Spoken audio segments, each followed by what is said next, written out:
પશ્ચિમ બંગાળના હુગલી જિલ્લાના તારકેશ્વરમાં ઘર વિહોણી 4 વર્ષની બાળકી પર દુષ્કર્મની હિચકારી ઘટના સામે આવી. આ ઘટના ગઈકાલે 8 નવેમ્બરના રોજ બની હતી. બાળકી તેની દાદી સાથે રેલવે શેડમાં સૂતી હતી ત્યારે આરોપીએ તેની મચ્છરદાની કાપીને તેને ઉઠાવી ગયો હતો. નરાધમોએ બાળકી પર અત્યાચાર ગુજાર્યો હતો અને તેને નાળામાં ફેંકી દીધી હતી. જ્યારે બાળકી ન મળી ત્યારે પરિવારે ફરી શોધ શરૂ કરતા બાળકી નાળા પાસે બેભાન અને લોહીથી લથપથ હાલતમાં મળી આવી હતી. બાળકીના ગાલ પર બચકા ભરવાના નિશાન પણ હતા.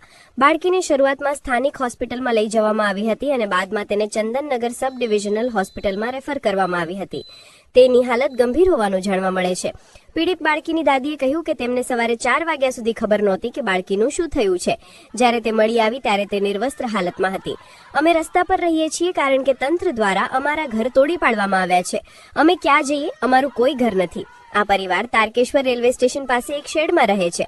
આરોપીઓએ ત્યાંથી બાળકીનું અપહરણ કર્યું હતું.